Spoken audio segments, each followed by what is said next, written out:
Hello, my dear ones of all ages, but especially children.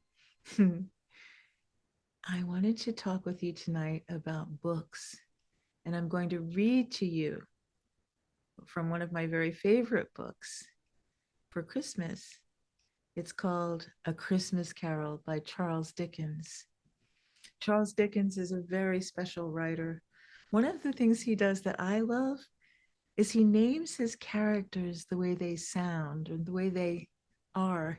Their names sound like their character. Like in this story, there's a kind of a bad guy, well, at least for a time, and his name is Scrooge. Doesn't that sound Scroogey? It sounds like it is. And sure enough, he's a miser and he's a pinched up old guy.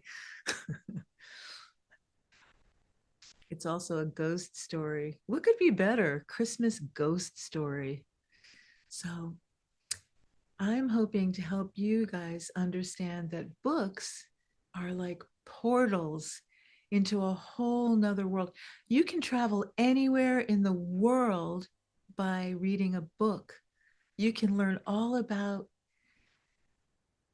every country, every culture. And you know what's really cool about books? You can even travel in time. You can travel forward and backward in time. You can be a time traveler by books. Anything that can be imagined, you can experience thanks to books.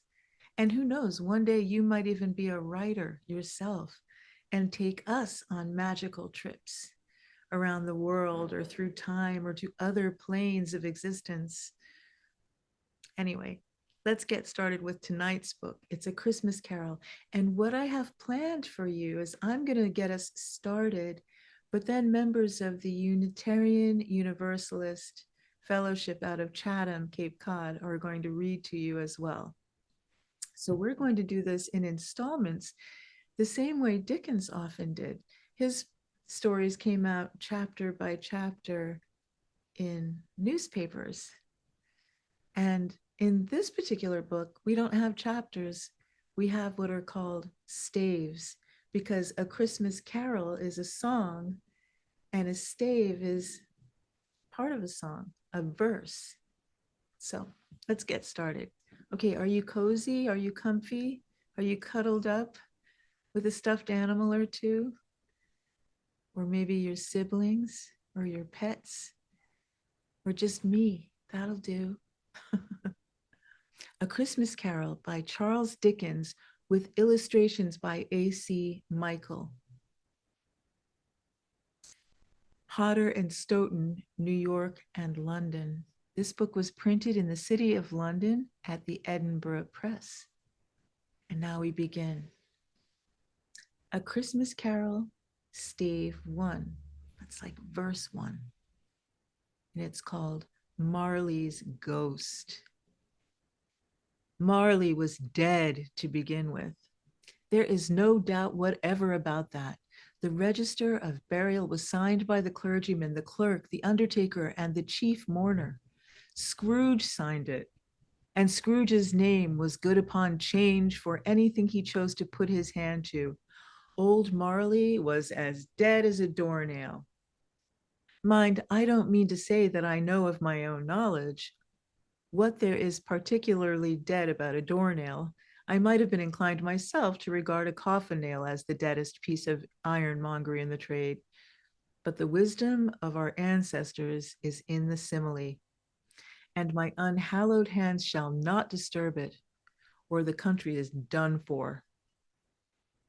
You will therefore permit me to repeat emphatically that Marley was as dead as a doornail. Scrooge knew he was dead? Of course he did. How could it be otherwise? Scrooge and he were partners for I don't know how many years. Scrooge was his sole executor, his sole administrator, his sole assign, his sole residuary legatee. I don't know what that means. I'll look it up later. His sole residuary legatee, his sole friend, his sole mourner.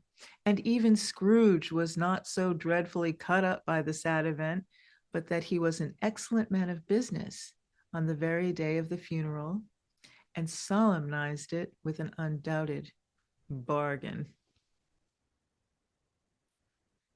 The mention of Marley's funeral brings me back to the point I started from. There is no doubt that Marley was dead. This must be distinctly understood, or nothing wonderful can come of the story I am going to relate.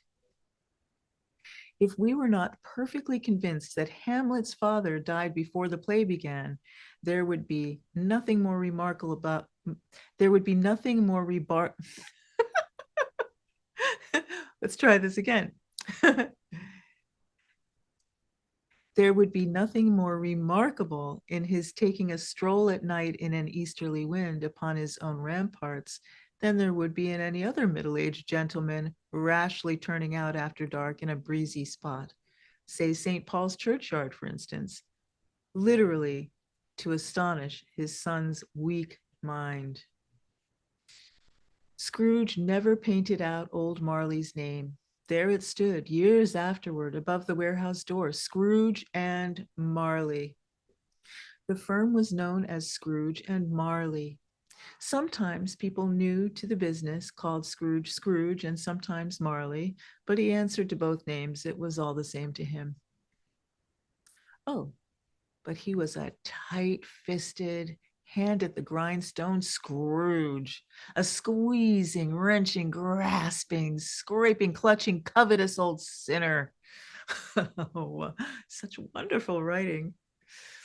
Hard and sharp as flint, from which no steel had ever struck out, generous fire, secret and self-contained and solitary as an oyster.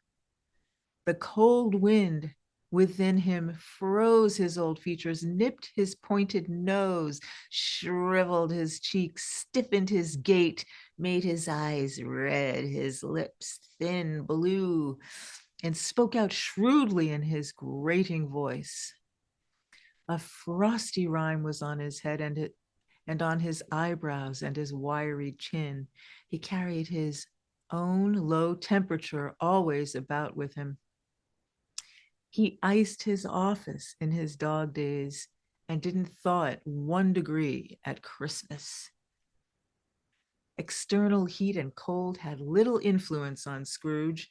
No warmth could warm, no wintry weather chill him. No wind that blew was bitterer than he.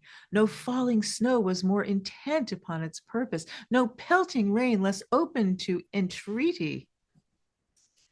Foul weather didn't know where to have him. The heaviest rain and snow and hail and sleet could boast of the advantage over him in only one respect. They often came down handsomely, and Scrooge never did.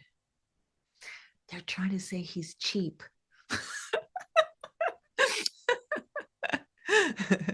Nobody ever stopped him in the street to say with gladsome looks, "My dear Scrooge, how are you? When will you come to see me?" No beggars implored him to bestow a trifle. No children asked him what it was o'clock. No man or woman ever once in all his life inquired the way to such and such a place of Scrooge. Even the blind men's dogs appeared to know him, and when they saw him coming on, would tug their owners into doorways and up courts. Do you understand that? Even the blind people's dogs would shoo their blind masters away from Scrooge. That's funny. Oh, goodness. And then would wag their tails as though they said, "No eye at all is better than an evil eye, dark master." But what did Scrooge care? It was the very thing he liked, to edge his way along the crowded paths of life, warning all human sympathy to keep its distance, was what the knowing one call nuts to Scrooge. Once upon a time, of all the good days in the year, on Christmas Eve, old Scrooge sat busy in his counting house. It was cold, bleak, biting weather, foggy withal, and he could hear the people in the court outside go wheezing up and down, beating their hands upon their breasts and stamping their feet upon the pavement stones to warm them. The city clocks had only just gone 3, but it was quite dark already. It had not been light all day, and candles were flaring in the windows of the neighboring offices like ruddy smears upon the palpable brown air. I think this was in an era when there was a lot of pollution. It was the industrial era, I think. People, smoke coming out of chimneys and stacks. So the air was brown. That's interesting. Huh. The fog came pouring in at every chink and keyhole and was so dense without that although the court was of the narrowest, the houses opposite were mere phantoms. To see the dingy cloud come drooping down, obscuring everything, one might have thought that nature lived hard by and was brewing on a large scale. The door of Scrooge's counting house was open that he might keep his eye on his clerk, who, in a dismal little cell beyond a sort of tank, was copying letters. Scrooge had a very small fire, but the clerk's fire was so very much smaller that it looked like one coal. But he couldn't replenish it, for Scrooge kept the coal box in his own room. And so surely as the clerk came in with the shovel, the master predicted that it would be necessary for them to part. Wherefore the clerk put on his white comforter and tried to warm himself at the candle, in which effort, not being a man of strong imagination, he failed.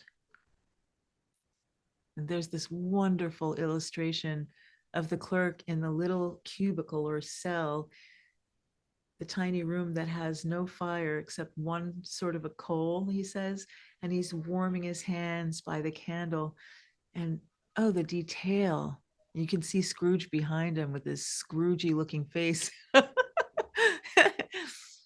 And that beautiful old desk that opens. And I just love to see the clothing. You can see his tails, because the people dressed very formally at that time. And this takes place in London too.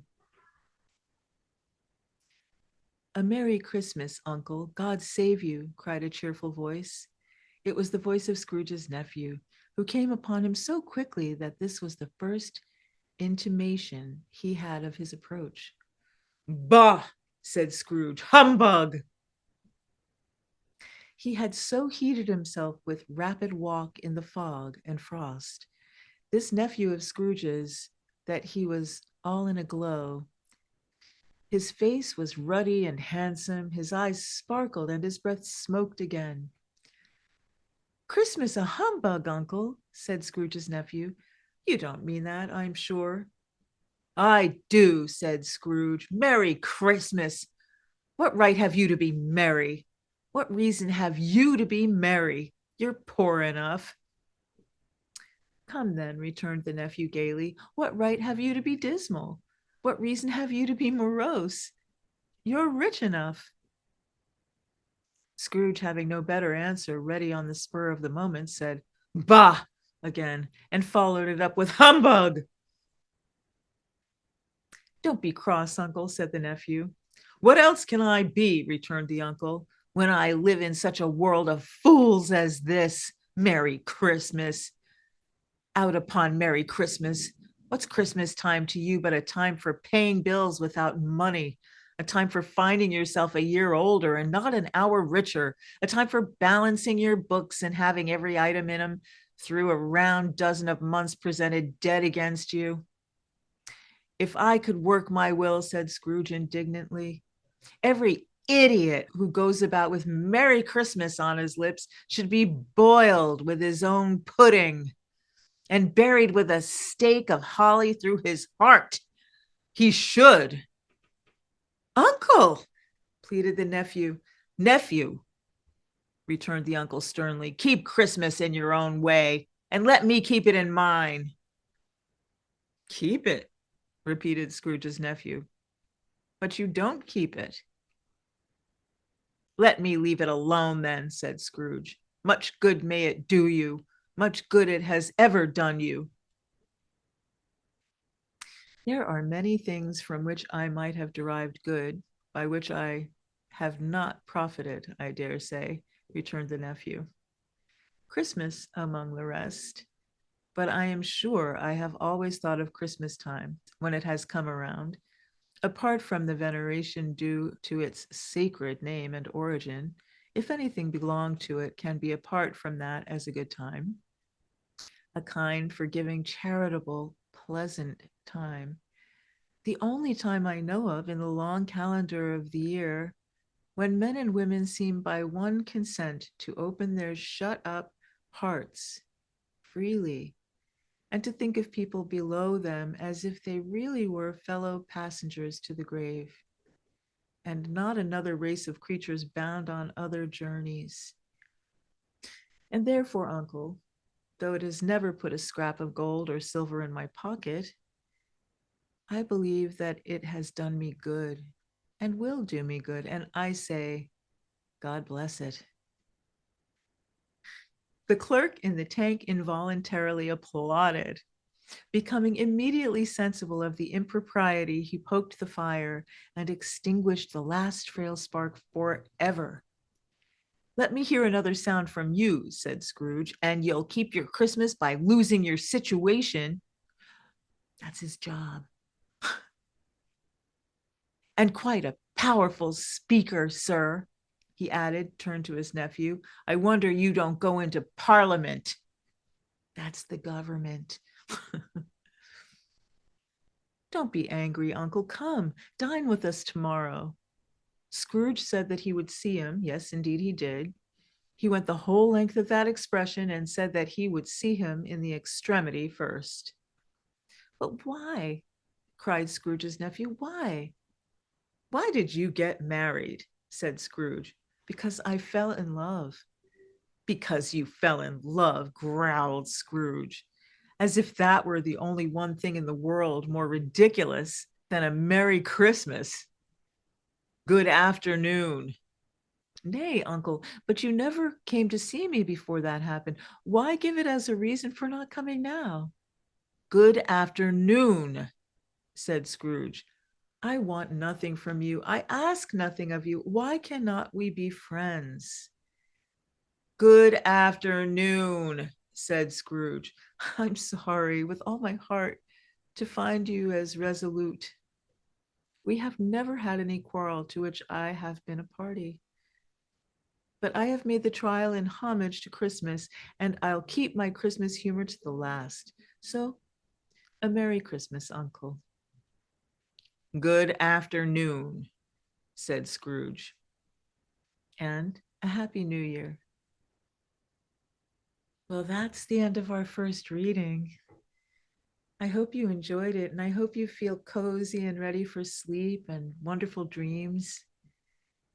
As we lead toward Christmas, I'm just going to post one of these a night. There's a wonderful surprise coming. A relative of Dickens, I believe, is going to read with us.